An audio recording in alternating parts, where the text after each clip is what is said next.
موضوع سے ہٹ کر بھی نہیں ہے. اس کی ابتدا میں اس طرح کر رہا ہوں کہ کل تک، یا یہ کہا جائے کہ کل حسین نرغے آدھا میں تھے، حسین کو خطرہ تھا، حسین مشکلات میں تھے، مگر آج حسینیت خطرہ ہے، حسینیت مشکلات سے دوچار ہے. کل کربلا کے میدان میں حسین ابن علی تنہا تھے، آج حسینیت تنہا ہو رہی ہے. عزیزو،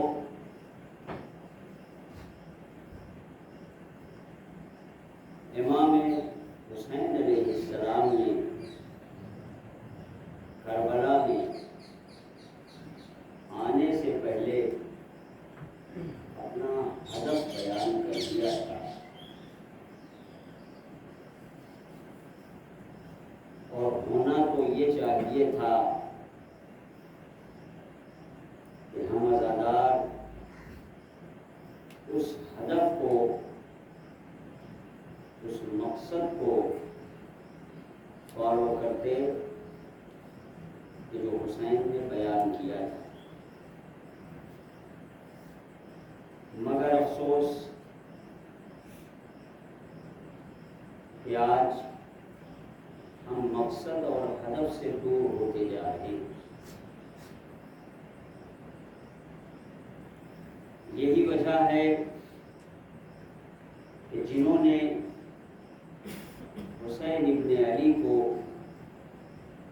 صرف رونے کے لیے، مجلس کے لیے، ماتم کے لیے مخصوص کر دیا، وہ قوم امام باڑوں سے باہر نہ نکل سکی، محدود ہو کر رہ گئی امام باڑوں کے اندر. مگر جس نے ہدف حسینی کو، مقصد حسینی کو پیش نگاہ رکھا، وہ آج بھی آج کی کربلا میں کھڑا ہوا ہے. امام حسین علیہ السلام نے سن 61 ہجری میں 10 محرم کو عصر عاشور کربلا میں ایک نعرہ دیا تھا، ہل من ناصر ینصرنا، ہے کوئی جو میری مدد کو آئے، ہے کوئی جو میری مدد کرے. میں کہوں گا مولا، آپ کو بھی معلوم ہے کہ عصر عاشور کربلا میں آپ کا کوئی ایک بھی آپ کی مدد کرنے نہیں آئے گا. عصر عاشور آپ نے جو حل من ناصرین کی صدا بلند کی ہے، تو آپ کو بھی پتا ہے کہ یہاں کوئی بھی ہمارا چاہنے والا نہیں ہے، ہمارا مددگار نہیں ہے. مولا، پھر آپ نے یہ آواز کیوں بلند کی؟ امام کا کوئی فعل، حکیم کا کوئی فعل حکمت سے خالی نہیں ہوتا ہے. لہذا مولا، آپ ہی بتا دیجئے کہ اس صدائے حل من ناصرین کا کیا مطلب ہے. آپ کو معلوم ہے کہ کوئی مدد کرنے نہیں آئے گا، آپ کو معلوم ہے کہ کوئی ناصر یہاں نہیں ہے ہمارا، پھر آپ نے یہ صدا بلند کیوں کی؟ شاید میرا مولا جواب دے کہ دیکھو، یہ صدائے حل من ناصرین کربلا کے لیے نہیں ہے. یہ جو میں مدد کے لیے پکار رہا ہوں، یہ کربلا کے لیے نہیں ہے، بلکہ رہتی دنیا تک کے لیے ہے. جب جب بھی، جہاں جہاں بھی یزید اور یزیدی فکر کے افراد آ جائے میدان میں، تم حسینی بن کر ان کے مقابلے میں آ جاؤ. یہ مقصد ہے، یہ ہدف ہے. مگر آج ہم مقصد سے دور ہوتے جا رہے ہیں. آپ دیکھیے، جرأت دیکھیے، آپ جرأت دیکھیے. آج ہی اسی سال کا نوحہ، ایک بڑے نوحہ خان صاحب، جن کو لاکھوں لوگ فالو کرتے ہیں اور ان کی تمجید کرتے ہیں اور ان کی تعریفیں کرتے ہیں. جائیے، جا کر دیکھیے اگر نہ دیکھا ہو تو. اور یقیناً دیکھا ہوگا، پہلا نوحہ ان کا پٹھان مووی کے پہلے گانے پر، جرأت دیکھیے آپ، اتنا مشہور ہوا۔ اب آپ یہ نہ سوچئے گا مولانا آپ بھی ہاں مووی دیکھ کر آئے ہیں جی، مولانا آپ بھی والا یہ جو بھی جو ہے یہ بڑا خطرناک ہے۔ آپ بھی یعنی مولانا کی شریعت الگ ہے، عوام کی شریعت الگ ہے۔ آپ بھی کا مطلب تو یہی ہوا نا کہ ہم کر سکتے ہیں، آپ نہیں کر سکتے۔ مولانا آپ بھی تو جرأت دیکھیے آپ کہ اتنا مشہور ہوا، سیاسی اعتبار سے یہ فلم بڑی مشہور ہوئی، آپ لوگ مجھ سے بہتر جانتے ہیں۔ سلوات پڑھیں محمد اور آل محمد پر۔ اللہم صلی علی محمد وآل محمد۔ مگر جرأت دیکھیے کہ انہوں نے اسی دھن پر نوحہ پڑھا، اور آج وہ سیڈیاں اور کیسٹیں اور وہ یوٹیوب اور یہ ساری چیزیں جو ہوئی ہوئی ہیں ان کے حد ہے۔ کیوں ایسا ہو رہا ہے؟ کبھی سوچا آپ نے؟ یہ صرف اور صرف اس لیے ہو رہا ہے کہ ہم مقصد سے دور ہو گئے ہیں۔ آج سے 100 سال پہلے میرا خیال ہے کہ میں یہ واقعہ یہاں بیان کر چکا ہوں، یاد نہیں مجھے 2018 میں آیا تھا۔ 100 سال پہلے کمیونسٹ جمع ہوئے لندن میں، اور انہوں نے جتنے بڑے دماغ تھے کمیونسٹ کے وہ سب جمع ہوئے اس ہدف کے لیے کہ ساری دنیا کے مذہب کو کیسے ختم کیا جائے، ساری دنیا کے مذہب کو کیسے ختم کیا جائے۔ کمیونسٹ مذہب سے دور، یعنی کوئی مذہب نہیں ہے، لہذا کیسے ختم کیا جائے اسے۔ 7 دن تک یہ میٹنگ چلی، 7 دن، اور اس کے بعد پھر سارے مذاہب کا توڑ انہوں نے تلاش کر لیا، سارے مذاہب کا توڑ انہوں نے تلاش کر لیا کہ اس کو اس طرح ختم کریں گے، اس کو اس طرح ختم کریں گے، اسے اس طرح ختم کر دیا جائے گا۔ مگر جب مذہب شیعت پر آئے، مذہب شیعہ پر آئے، تو آ کر انہوں نے گھٹنے ٹیک دیے، انہوں نے کہا اس مذہب کو ختم نہیں کر سکتے ہیں۔ لوگوں نے کہا بھائی کیوں، کیا وجہ ہے؟ بھائی یہ قوم رونے والی قوم، کی ہتی قوم، اس کے پاس تو کچھ بھی نہیں ہے، جن کے پاس سب کچھ ہے ان کو تو ہم ختم کر لیں گے، مگر ان کے پاس کچھ نہیں، آپ کہہ رہے ہیں اس قوم کو نہیں ختم کیا جا سکتا ہے۔ ایک بوڑھا کھڑا ہوا اور کھڑا ہو کے کہتا ہے کہ ان کے پاس 3 ایسی طاقتیں ہیں کہ جو ہمارے سارے فکروں پر، ہمارے سارے ہتھیار پر، ہماری ساری دولت پر بھاری ہے۔ 3 طاقتیں ہیں ان کے پاس۔ وہ 3 طاقت کون سی ہے جو مال و دولت پر، جو اسلحوں پر، جو فکروں پر حاوی ہو جائے؟ کہا سب سے پہلی طاقت ان کے ہاں عزاداری سید الشہداء، عزاداری سید الشہداء۔ دوسری طاقت انتظار فرج، کسی امام کا انتظار۔ تیسری طاقت اجتہاد و تقلید۔ آپ دیکھیے تشیع کے 3 ستون، عزاداری، اجتہاد و تقلید، انتظار امام زمانہ۔ ذرا ایک مرتبہ سلوات پڑھتے ہوئے آپ کو تھوڑا تھوڑا آگے ہٹ جائیے۔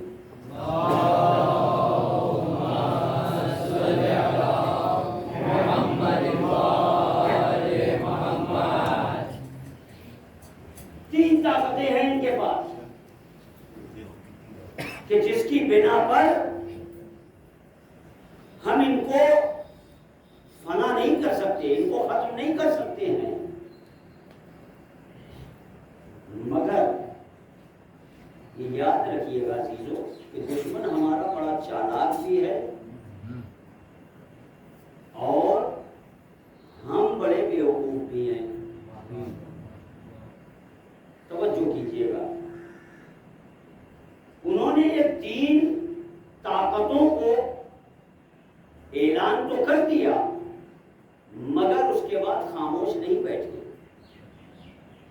انہی 3 طاقتوں پر انہوں نے کام شروع کیا.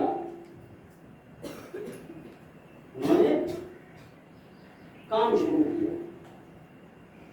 کہا بھائی عزاداری سید الشہداء اسے ختم تو نہیں کر سکتے ہیں، اس لیے کہ اس کی بانی جناب زینب اور محافظ حضرت سیدہ ہے، لہذا اسے ختم تو نہیں کر سکتے ہیں. ہاں ایک کام ہو سکتا ہے. کہا وہ کیا؟ کہا روح عزاداری کو نکال لو جس میں عزاداری رہ جائے. توجہ کیجئے، ایک ایک جملے بڑے قیمتی ہیں جو میں آپ کی خدمت میں پیش کر رہا ہوں. روح عزاداری کو نکال لو. روح عزاداری کیا ہے؟ مقصد حسین، ہدف حسین. جس میں عزاداری رہ جائے اس سے ہمیں کوئی نقصان نہیں ہے. ہدف سے دور ہو جائیں گے، عزاداری نام کی رہ جائے گی جو آج چل رہی ہے. روح عزاداری. یہ بزرگان جو ہمارے سامنے بیٹھے ہوئے ہیں یہ گواہی دیں گے کہ کل کی عزاداری کیا ہوتی تھی اور آج عزاداری کیا ہے. یہ جتنے بوڑھے اور بزرگ ہمارے سامنے بیٹھے ہوئے ہیں، کون مدرسے میں گیا ہے پڑھنے کے لیے؟ یہ جتنے بزرگ ہیں کسی مدرسے میں گئے تھے پڑھنے؟ کوئی ایک بھی نہیں گیا، مگر دینی معلومات اتنی کہ آنے والی نسلوں کو دیندار بنا سکتے ہیں. یہ دین، یہ مذہب، یہ تعلیم انہیں کہاں سے ملی؟ اس منبر سے. کل کی مجلسیں احکام و عقائد و اخلاق اسلامی یہاں سے بیان ہوتے تھے. آج کوئی ذاکر اگر احکام عقائد اخلاق اگر منبر سے بیان کرے، مجلس میں مزہ نہیں آیا.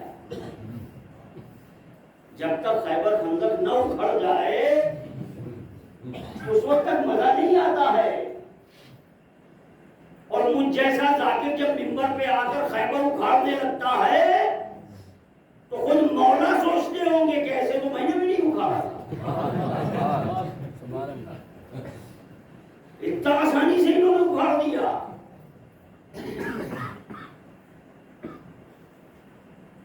لہذا منبر پر کام کیا انہوں نے. آج ذہنیت یہ بن گئی ہے کہ ذاکر اور خطیب کو علم دے کر نہیں، سیڑھیاں دے کر سلیکٹ کیا جاتا ہے. اور وہ سیڑھیاں یا یوٹیوب پر جو ان کی مجلسیں ہوتی ہیں وہ ان کی سب سے اچھی والی ہوتی ہیں. اسے دیکھ کر آپ بلا لیتے ہیں اور اس کے بعد 10 دن سر پکڑ کے بیٹھتے. یہ کیا ہو گیا؟ کسی عالم کو بلایا ہوتا، کسی پڑھے لکھے کو بلایا ہوتا جو آپ کے بچوں کا مستقبل سنوارتے. کام کیا، دشمن نے کام کیا. ہم ہمارے دولت میں ہمیں بس یہی ایک فخر رہا کہ ہم عزادار ہیں. کبھی سوچو تو صحیح کہ ہم کون سے کیٹیگری کے عزادار ہیں.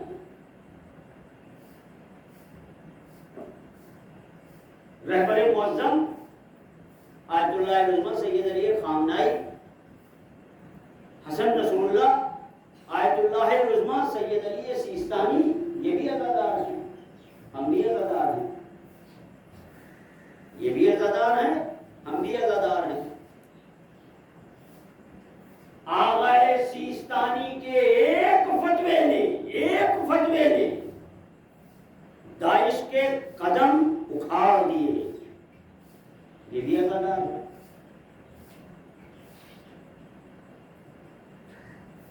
حسن رسول اللہ ایک چھوٹی سی طاقت سپر پاور کی آنکھ میں آنکھ ڈال کر بات کر رہا ہے، وہ بھی عزادار ہے. ایک ہم عزادار ہیں. فرق محسوس کریں دونوں میں. وہاں کی قوم بھی عزادار ہے، یہاں بھی عزادار ہیں۔ داعش کو بھگانے والے، داعش سے دست و پنجہ نرم کرنے والے، وہ بھی عزادار ہیں، ہم بھی عزادار ہیں۔ فرق محسوس کریں دونوں کا، احساس ہو جائے گا آپ کو۔ اور یہ یاد رکھیے کہ یہ جتنا بھی ہے، ایران کا انقلاب ہو یا حسن نصر اللہ کا یا آیت اللہ العظمیٰ سیستانی صاحب کا، یہ سب کربلا سے لیا ہوا درس ہے۔ امام کوئینی نے فرمایا تھا ابتدائے انقلاب میں کہ ہم نے جو کچھ بھی کیا ہے وہ محرم اور صفر کا صدقہ ہے۔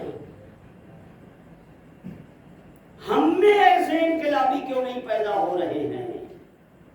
ہم میں کیوں نہیں پیدا ہو رہے؟ اس لیے کہ راہبر، رہنما، ہم جیسا مولوی، خطیب یہ صحیح لیڈ نہیں کر رہا ہے عوام کو۔ دیکھیے عوام کا کوئی قصور نہیں۔ ہمارے یہاں ایک مثل بولی جاتی ہے، البتہ مثل بہت اچھی نہیں ہے۔ عوام کل انعام، عوام جو ہے وہ چوپائے کی طرح ہیں، جدھر ان کو لے جایا جائے گا وہ چلے جائیں گے۔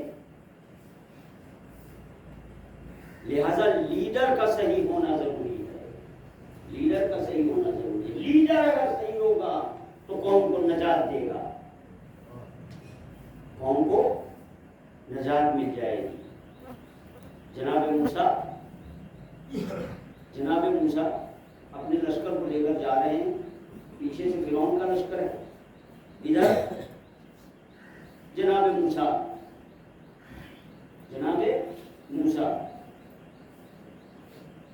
سب کو بچا کر لے گئے، اور فرعون سب کو غرق کر دیا۔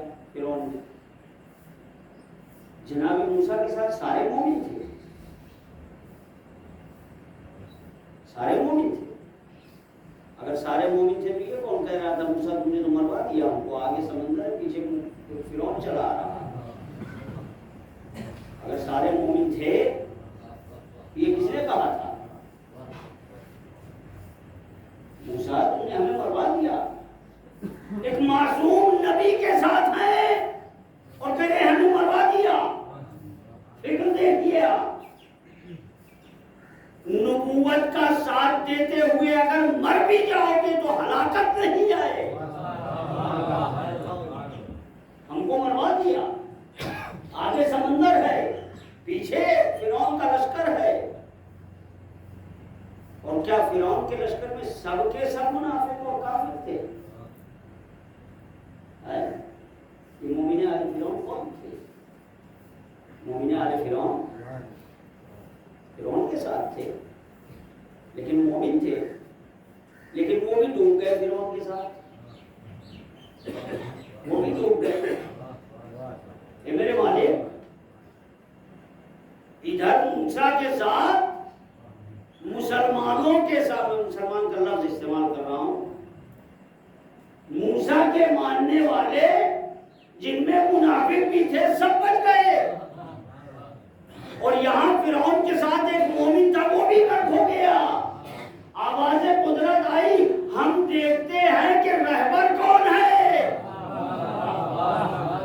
اگر رہبر ہمارا نبی ہے تو اس کے ساتھ منافق بھی بچ جائیں گے، اور اگر رہبر منافق ہے تو مومن بھی غرق ہو جائے گا، مومن بھی غرق ہو جائے گا۔ اب آپ تاریخ اٹھا کر دیکھیے کہ جو لوگ یہ کہتے ہیں اگر فلاں برے تھے رسول نے اپنے پاس کیوں بیٹھا رکھا تھا انہیں؟ عزیزوں، ان کے اوپر عذاب صرف اس لیے نہیں آیا کہ وہ رسول کے زیر سایہ تھے، اگرچہ منافق تھے مگر بچ گئے، سب کے سب بچ گئے، عذاب نہیں آیا۔ کیوں؟ اس لیے کہ راہبر صحیح ہے۔ آج ہماری قوم کا سب سے بڑا مسئلہ یہ ہے کہ ہم رہبر نہیں رکھتے.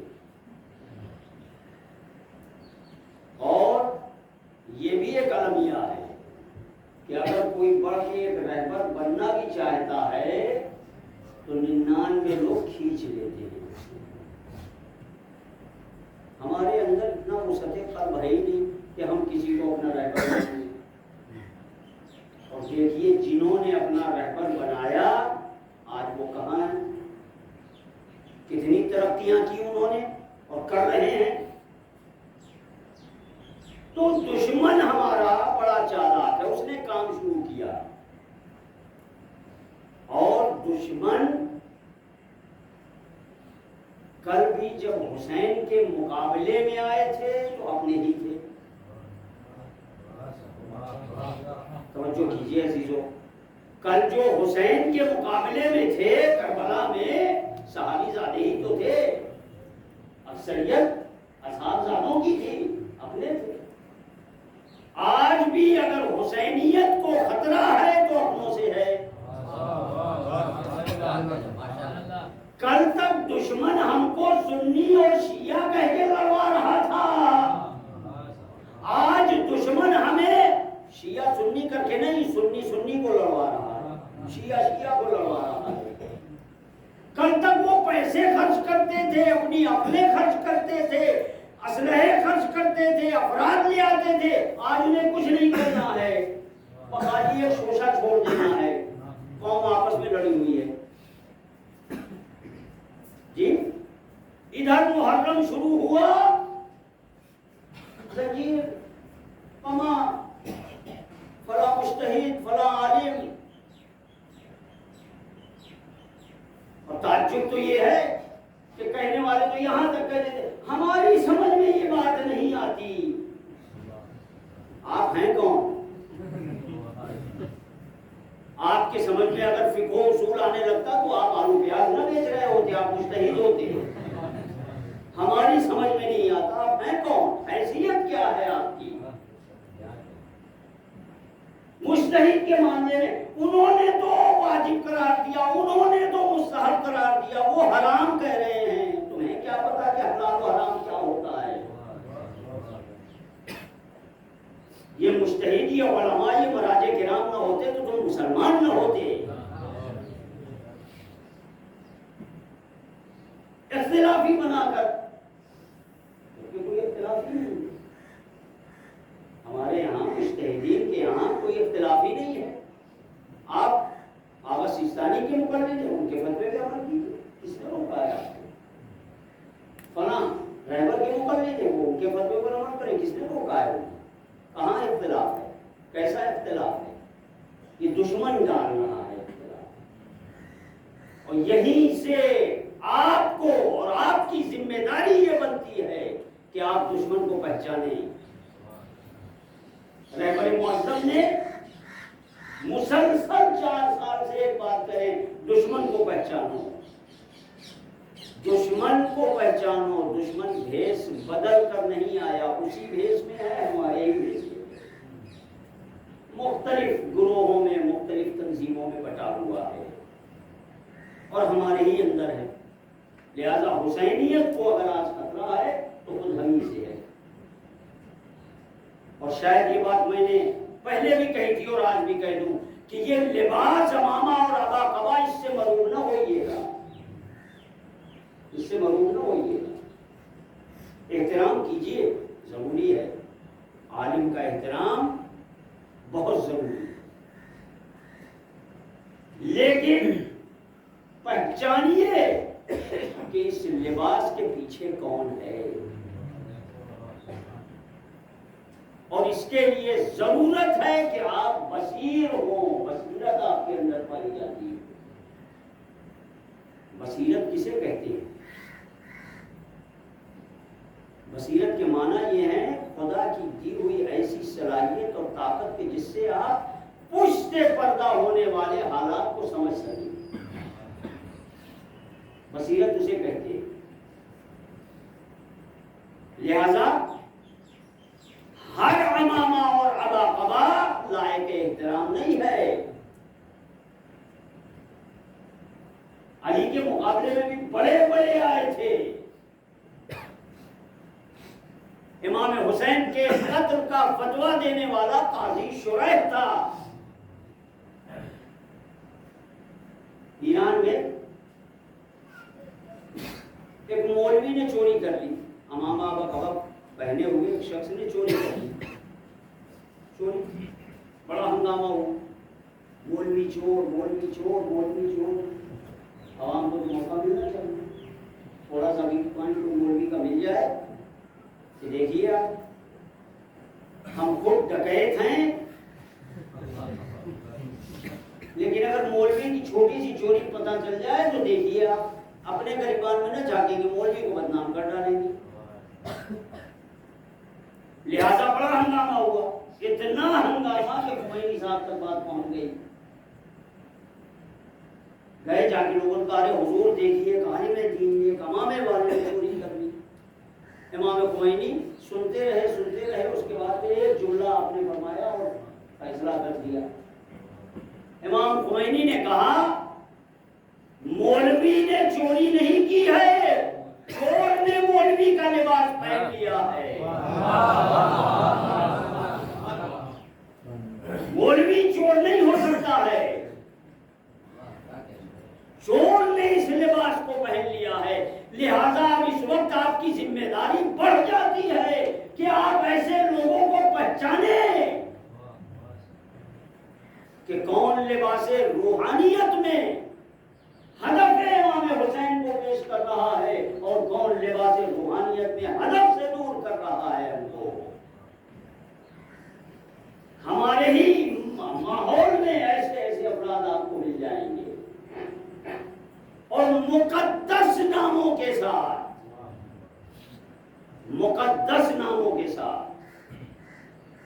لہذا پہچاننے کی ضرورت ہے. یہ دور بڑا پرآشوب دور ہے. اس وقت سب سے زیادہ خطرہ ہے، آخر زمان ہے، امتحان تو ہے. اس لیے کہ خدا نے کہا ہے کہ آخر زمان میں مومن کا امتحان سخت ہوگا. یہی امتحان ہے. اب آپ دیکھیے کیسے کیسے حربے استعمال کرتے ہیں قوم میں تفرقہ ڈالنے کے لیے.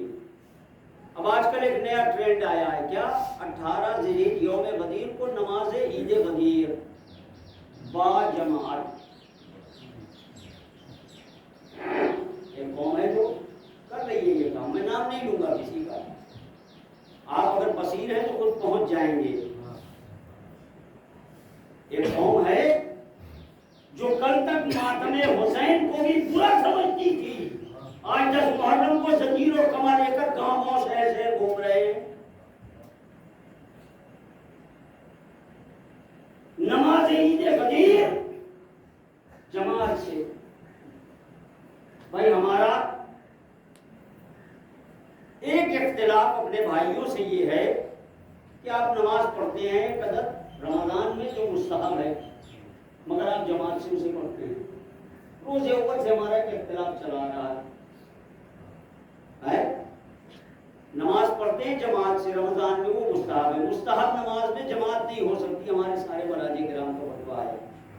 یہ 18 ذی الحجہ کو لے آئے ایک نماز جماعت سے جو مستحب ہے. اچھا آپ یہ بھی دیکھیے، اپنی مرضی کا فتویٰ آج سے جو 200 سال پہلے مجتہد مر کے چلے گئے ہیں ان کا دلیل کے طور پہ لے آتے ہیں. موجودہ مراجع کرام کا فتویٰ اگر ان کے خلاف ہے تو اسے مانتے ہیں. یہ حقائق ہے جو آپ کے سامنے میں پیش کر رہا ہوں. اب اس کا نقصان کیا ہوگا؟ کل کو جو ہم کہیں گے 1400 سال سے ہم اعتراض کرتے چلے آ رہے ہیں نماز تراویح جماعت سے نہیں ہو سکتی ہے، آج جب 18 ذی الحجہ کی نماز پڑھیں گے تو ہمارا یہ اعتراض کا دروازہ کبھی بند ہو جائے گا. دیکھیے آپ دشمن کہاں سے کام کر رہا ہے. سوچیے جب ہم اعتراض کریں تو کہیں آپ بھی پڑھتے ہیں، چاہے 2 ہی آدمی پڑھتے ہوں، لیکن یہ موقع مل جائے گا. آپ بھی تو مستحب نماز کی جماعت کر رہے ہیں. دیکھیے آپ کس انداز سے دشمن والے ہو رہا ہے.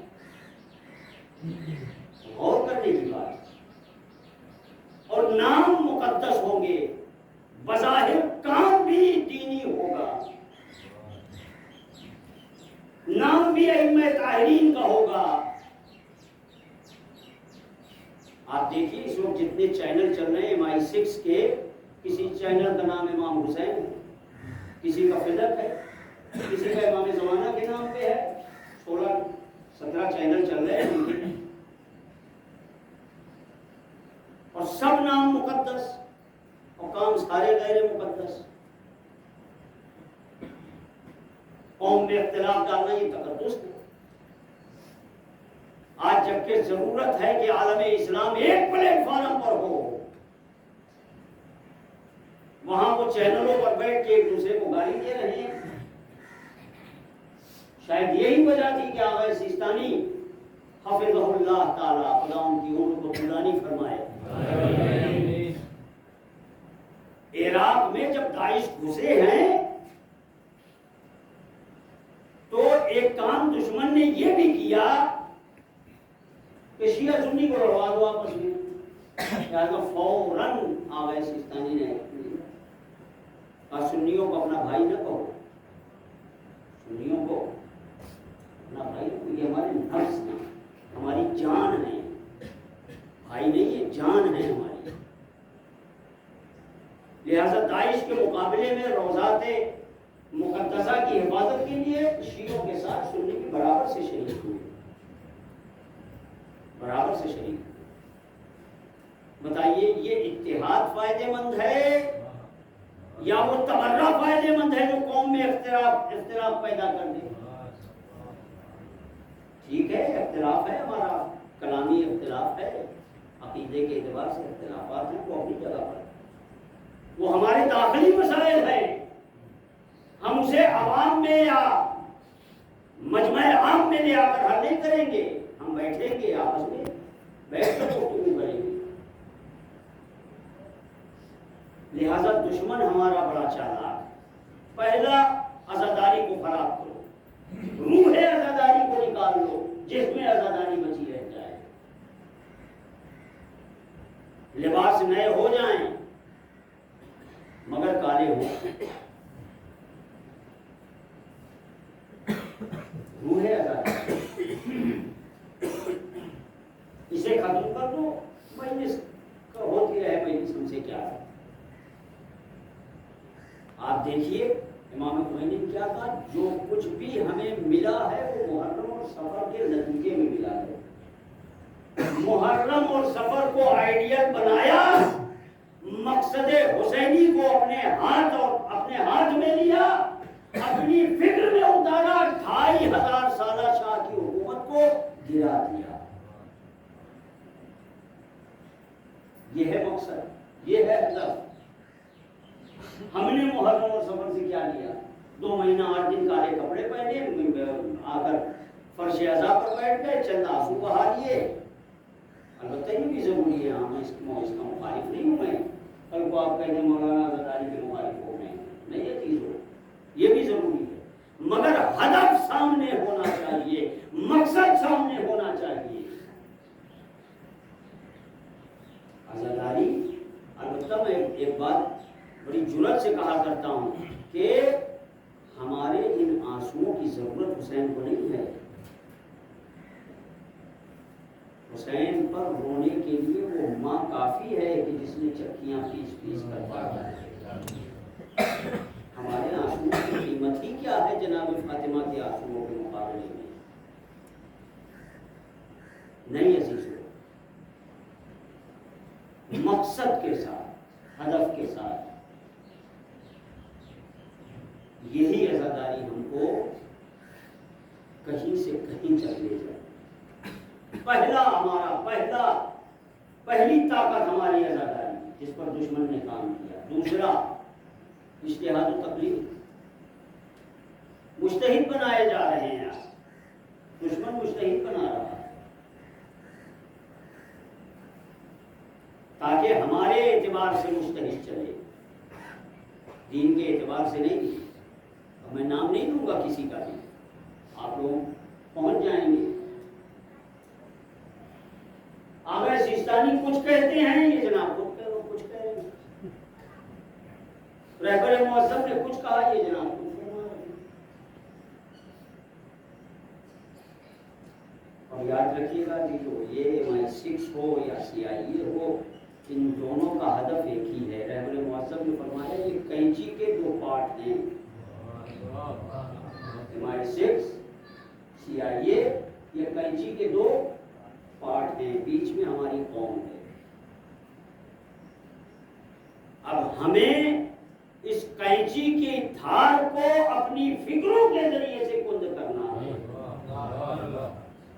یہ عزاداری ہم کو سکھاتی ہے، یہ مجتہد ہمیں بتاتے ہیں، یہ مراجع کرام ہم کو بتاتے ہیں۔ تیسری طاقت ہماری انتظار فرج، امام زمانہ کا انتظار۔ بات بہت طویل ہو گئی، امام زمانہ کا انتظار۔ کتنے ہم منتظر ہیں، کتنے منتظر ہیں؟ انتظار کا یہی طریقہ ہے، یہی طریقہ ہے جو ہم نے اپنایا ہوا ہے۔ اگر آج امام آ جائیں، آواز دیں کہ میں آ رہا ہوں، کتنا ہم تیار ہیں؟ کس حد تک تیاری ہے ہماری کہ ہم امام کی مدد کو پہنچ جائیں؟ ہے ہمارا کردار اس لائق کہ امام جب آواز دیں تو ہم امام کی مدد کو پہنچے؟ ہے ایسا کردار ہمارا؟ یہ مستقل موضوع ہے، اس پر گفتگو نہیں ہوگی انشاءاللہ، بعد میں اگر کبھی موقع ملا تو ضرور اس پر گفتگو۔ 15 شعبان آئی، محفلوں میں گزار دیا ہم نے، اچھی بات ہے، محفل ہونا چاہیے۔ ائمہ طاہرین کی ولادت پر محفل اور شہادت پر مجلسیں ہونا چاہیے، تاکہ ہماری نوجوان نسل اور قوم، ہمارے بچے، ہمارے بھائی، ان کو معلوم ہونا چاہیے کہ ائمہ طاہرین کی زندگی کیا تھی۔ البتہ وہ بھی ہدف پورا نہیں ہو رہا ہے، ولادت شہادت میں مجلسیں تو ہوتی ہیں مگر کردار نہیں بیان کیا جاتا ہے۔ ائمہ طاہرین کا کردار کیا تھا، سیرت کیا تھی، ہونا چاہیے۔ مگر 15 شعبان کیا خالی محفلوں کے لیے؟ ہم نے رات کی مجلس میں بھی کہا تھا کہ ہم امام حاضر کو مانتے ہیں، امام ظاہر نہیں، امام ظاہر امام تو پردہ غیب میں ہے، لیکن پردہ غیب میں رہنے کا یہ مطلب نہیں ہے کہ وہ ہم سے غافل ہیں۔ امام حاضر ہیں، وہ جانتے ہیں، وہ موجود ہیں، وہ ہمارے حالات کو دیکھ رہے ہیں، ہم ان سے غافل ہیں، ہم آمادہ نہیں ہیں۔ اور شاید یہی وجہ ہے کہ امام کا ظہور نہیں ہو رہا ہے۔ خود روایت میں موجود ہے، میری بات نہیں ہے، روایت میں ہے کہ اگر انگلیوں پر گننے کے برابر بھی مخلص ہمارے پیدا ہو جائیں تو میں آپ کو لہٰذا امام کا اگر ظہور نہیں ہو رہا ہے تو ہم اس میں شامل ہیں۔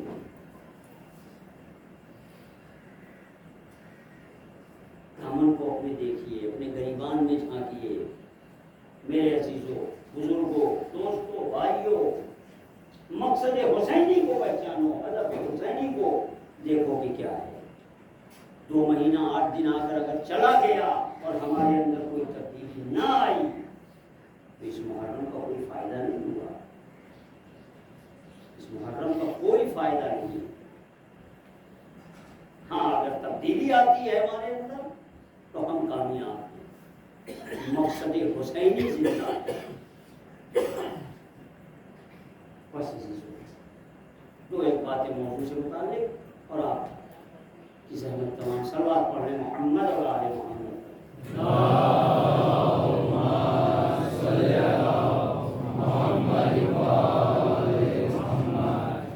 ستون سیرت بیان ہو رہے ہیں۔ پہلا ستون راہبر و رہنما، اس کا رابطہ خدا سے کیسا ہے۔ دوسرا ستون سیرت، گھریلو زندگی اس کی کیسی۔ اور آج تیسرا، بہت سی چیزیں میں نے چھوڑ دی، آج تیسرا ستون سیرت یہ ہے کہ اس کی زندگی یکساں ہے یا نہیں۔ جب وہ کمزور تھا، ضعیف تھا، تو کیسا تھا؟ جب طاقتور ہو گیا، حکومت مل گئی اسے اس کے ہاتھ میں طاقت آ گئی، تو اب اس کا کردار کیسا ہے؟ اگر یکساں ہے تو وہ ہمارا رہنما بن سکتا ہے، وہ ہمارا لیڈر ہو سکتا ہے۔ اگر یکساں نہیں ہے تو ایسے کو ہم لیڈر نہیں بناتے ہیں۔ جو جب تک ضعیف ہے، کمزور ہے، سر جھکائے بیٹھا ہے، لیکن ادھر حکومت اس کو ملی اور وہ ظالم و جابر بن گیا۔ دارمیہ نام کی ایک خاتون جو مولائے کائنات کی بڑی دوستدار تھی، بڑی چاہنے والی تھی، امیر شام کو پتا چلا کہ کوئی ایک ایسی عورت ہے کہ جو علی کو بڑا مانتی ہے، بہت چاہتی ہے، علی کی دوستدار ہے۔ کہا کون ہے؟ اسے بلاؤ ہمارے پاس، دیکھیں تو وہ کتنا علی کو چاہتی ہے۔ توجہ کیجیے گا، توجہ کیجیے گا۔ پیغام لے کر پیغامبر آیا، تمہیں امیر شام بلا رہا ہے۔ اب دیکھیے علی کے چاہنے والے کی جرأت دیکھیے۔ امیر شام ایک بڑی حکومت کا سنے، امام علی کے بعد جنگی صفین میں جو حکمین کے درمیان جو صلح ہوئی، اس کے بعد امیر شام پوری مملکت اسلامی کا حاکم تھا، اور اس نے جو کارنامے کیے آپ حضرات کے سامنے ہے۔ بڑے بڑے اصحاب صحابی رسول کو اس نے قتل کروایا، صرف اس لیے کہ وہ اہل بیت کے دوستدار تھے۔ سادات کے شہریے بن کروا دیے گئے۔ علی کے چاہنے والوں پر ظلم و ستم کیا گیا اس دور میں، حتیٰ کہ نام بھی اگر ہوتا تھا اہل بیت کے نام پر تو ان کو ظلم کا اور ستم کا شکار بنایا جاتا تھا، کر لیا جاتا تھا۔ ایسے میں اسے معلوم ہوا ایک عورت کا بلاؤ سے دیکھیں کہ وہ علی کو کتنا چاہتی ہے۔ آیا ادھر سے ایک شخص، دارمیہ تم کو امیر شام نے بلایا ہے۔ کہا کیوں؟ کہا وہ دیکھنا چاہتا ہے کہ تم علی کو کتنا چاہتی ہو۔ کہا غرض اس کو ہے، میں کیوں جاؤں، وہ آئے۔ غرض اس کو ہے، وہ آئے، ہم کیوں جائیں؟ آج ہم کو اگر کوئی ذرا سا پیسے والا امامہ ابا کبا کے ساتھ اٹھ کر چلے جاتے ہیں، یہ کردار ہے، یہ علی والوں کا کردار نہیں ہے۔ علی والے پیسوں پہ نہیں بکا کرتے۔ مولا کائنات ارشاد فرماتے ہیں مجھے اس رات جناب ابوذر پر بڑا رحم آیا۔ کون سی رات مولا؟ امیر شام کی طرف سے کچھ لوگ آئے اور آنے کے بعد دروازہ تک پر بات کیا، رات کا وقت تھا، جناب ابوذر نے دروازہ کھولا، ان کے سامنے کچھ تھیلیاں اشرفیوں کی زر و جواہر کی رکھ دیا، کہا کہ یہ آپ کے لیے ہے۔ ابوذر بصیر تھے، بصیرت تھی ان کے پاس۔ جناب ابوذر کوئی معمولی آدمی نہیں تھے، انہوں نے اشرفیوں کے یا پیسوں کے اس تھیلیوں کو دیکھا اور دیکھنے کے بعد کہتے تم لوگوں نے علی کی قیمت بڑی کم لگائی ہے۔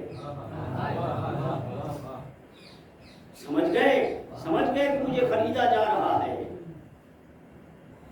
عزیزوں آج ہمارے ساتھ بھی یہی ہو رہا ہے۔ کچھ تنظیمیں ایسی ہیں کہ جو ہمیں پیسوں کے اوپر خریدنا چاہ رہی ہیں، مقدس ناموں کے بہانے۔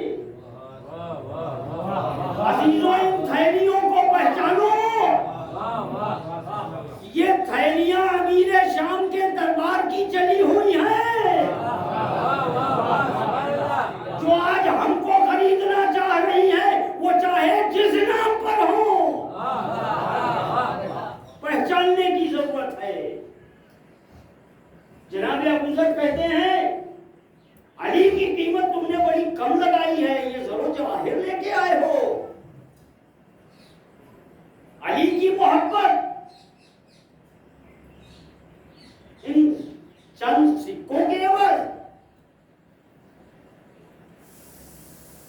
نہیں لیتا ہوں، اسے لے جاؤ.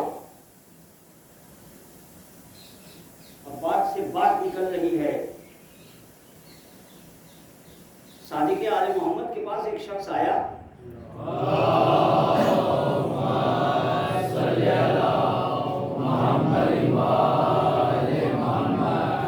وقت کافی ہو چکا ہے، کل انشاءاللہ یہیں سے گفتگو شروع ہوگی. بس جہاں میں لے جانا چاہ رہا تھا آپ کو، دارمیاں یاد دلا دیجیے گا، کل میں گفتگو یہیں سے شروع کروں گا.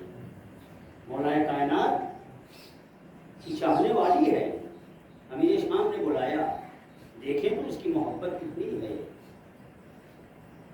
اس نے کہا غرض اس کو ہے، وہ ہمارے پاس آئے، ہم تو نہ اس کے پاس اور نہیں گئے. اور پھر ایک جگہ ملاقات ہوئی، کل انشاءاللہ اس پر. لہذا عزاداروں کو بصیر ہونا چاہیے، دیکھنا چاہیے کہ یہ دست پنہاں جو ہے،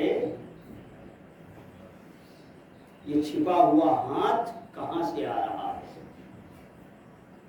کہاں سے آ رہا ہے. نہ ہم مجلس پڑھتے ہیں، نہ ہماری عوام میں اتنی رسپیکٹ ہے، نہ ہمارا کوئی بزنس ہے.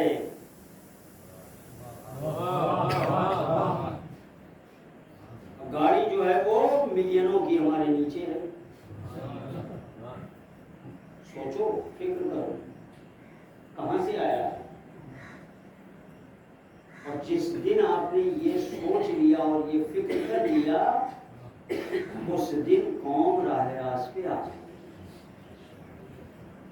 عزیزان محترم، حسین کربلا میں ایسے ہی بصیر لے کر آئے تھے، ایسے ہی بصیر با بصیرت. بھیڑ جمع کرنا ہوتا تو حسین بھیڑ جمع کر سکتے تھے، مگر حسین ابن علی نے بھیڑ جمع نہیں کی. ایسوں کو چنا کہ جو اپنی جگہ پر خود ایک مکمل شخصیت تھے، اور جو بصیر نہیں تھے چراغ خیمہ بجھا کر ان کو جانے کی اجازت بھی دے دی، اور جو بصیر تھے ان کو بلایا گیا. حسین ابن علی. آج بہت سے اعتراضات ہوتے ہیں، کیا بتاؤں، وقت نہیں ہے. میں نے سوچا تھا کہ میں ہر مجلس میں ایک اعتراض کا جواب دوں گا. زہیر ابن قیس عثمانی مذہب تھے، اور اتفاق سے کاروان جدھر جدھر سے گزر رہا تھا امام حسین کا، یہ بھی اسی کاروان سے ہٹ کر ان کا بھی ایک سفر چل رہا تھا. اور امام حسین علیہ السلام اپنی نگاہ امامت سے دیکھ رہے تھے کہ یہ ہمارا ہے. بہرحال حسین نے کربلا میں بھیڑ جمع نہیں، مگر جس کو لے آئے وہ ایک مکمل شخصیت کا آدمی. آج 5 محرم آ گئی. اصحاب کے مصائب یہاں سے ہمارے یہاں ختم ہوتے ہیں، ختم نہیں ہوتے. اصحاب کے مصائب کے بعد اب اعزا کی قربانیوں کی گفتگو شروع ہو جاتی ہے. اور آج ان نونہالوں کی شہادت کا ذکر ہے جن کی ماں کو زینب کہتے ہیں. جناب زینب اس بیوی کا نام ہے کہ جس نے کربلا کو زندہ کیا ہے. فارسی شعر ہے، مصرع اس کا ہے، کربلا در کربلا می مرد اگر زینب نہ ہوتی. کربلا کربلا میں دفن ہو جاتی اگر زینب نہ ہوتی. جب کربلا سے یہ کاروان چل رہا تھا تو محمد حنفیہ نے آ کر کہا تھا، مولا اگر آپ جا رہے ہیں تو آپ جائیے، ان بیویوں کو کیوں لے جا رہے ہیں. جناب زینب نے محمل ہٹائی، محمل سے پردہ ہٹایا اور کہا ہے بھیا محمد حنفیہ، میں نہیں چاہتی ہوں کہ غدیر کی طرح لوگ کربلا کو میں زینب کربلا کو زندہ کرنے جا رہی ہوں۔ ارباب عذاب کہتے ہیں 2 بچے جناب عمر اور جناب محمد ساتھ میں لے کر آئی تھے۔ بعض روایت میں ہے کہ ساتھ میں لائی نہیں تھی، مکے میں جناب عبداللہ نے آ کر جناب زینب کے حوالے کیا، اے میری شریک حیات، اگر حسین پر وقت پڑ جائے ایک تو اپنی طرف سے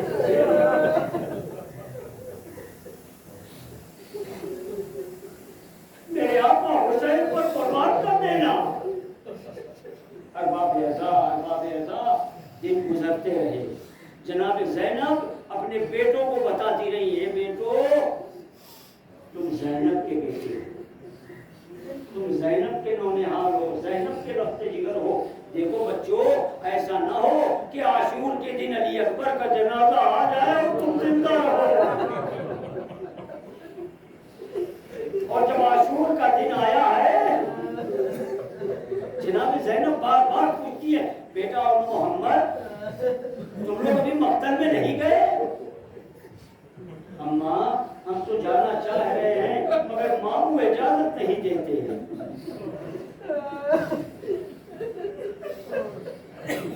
جناب عمر محمد کا ہاتھ پکڑا، ابھی میرے اپنے جملے ہیں، جناب عمر محمد کا ہاتھ پکڑا اور اس جگہ پر آئی جہاں امام حسین بیٹھے تھے، مقتل میں نہیں ہے، یہ میرے اپنے جملے ہیں۔ دونوں بچوں کے ہاتھ پکڑے اور اس جگہ پر آئی جہاں امام حسین بیٹھے تھے۔ جناب زینب کو آتے دیکھا، حسین تعظیم کے لیے کھڑے ہو گئے۔ بہن آپ یہاں کیوں تشریف لے آئی ہیں؟ کہا بھیا حسین آج بہن بن کر نہیں آئی، آج جعفر طیار کی بہو بن کر آئی۔ عبداللہ کے بچوں کو مرنے کی اجازت دی۔ حسین نے سر سے پاؤں تک زینب کو دیکھا، آنسو آ گئے آنکھوں میں آنسو آ گئے۔ بہن یہ تو تیری نشانیاں ہیں۔ کہا بھیا مجھے ایسی نشانی نہیں چاہیے، مجھے ان کی شہادت چاہیے۔ حسین نے مرنے کی اجازت دی۔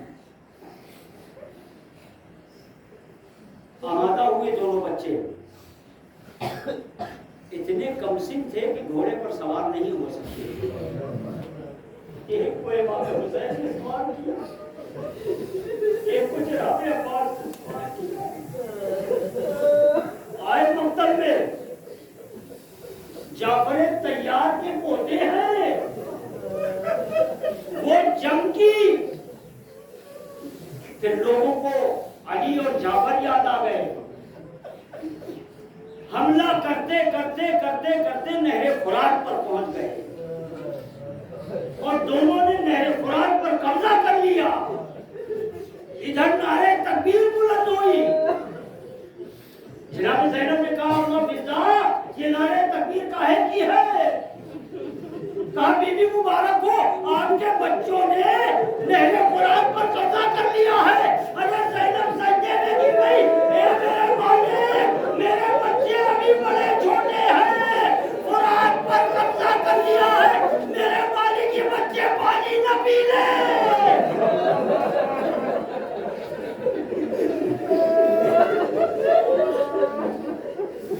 میرے مالک میرے بچے پانی نہ پی لیں، ابھی اصغر ابھی سکینہ پیاسی ہے۔ جزاک اللہ خیر الجزا، خدائے ناظرین آوازوں پر اپنی لڑتے لڑتے ایک مرتبہ آواز دی، مامو جان ہمارا آخری سلام۔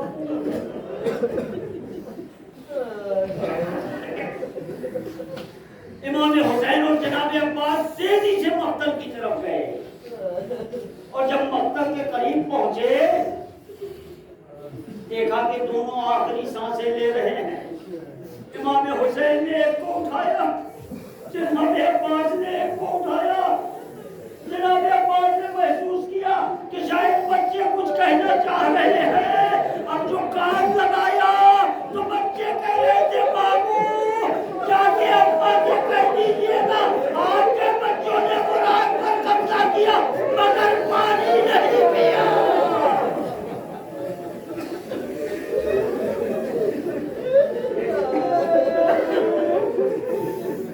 مگر پانی نہیں پیا. دونوں بچوں کو لے کر آئے. جناب امام حسین خیمے کے دروازے پر کھڑے ہو گئے. اے بہن اپنے بچوں کے لاشوں کو لے جاؤ. ابھی تک ہوتا یہ تھا کہ امام حسین جب بھی کسی کا لاشا لے کر آتے تھے جناب زینب پڑھ کے استقبال کرتی تھی اور بیٹھ کر گریا کرتی تھی. پر جب دونوں کے لاشیں آئے جناب زینب نہیں آئے.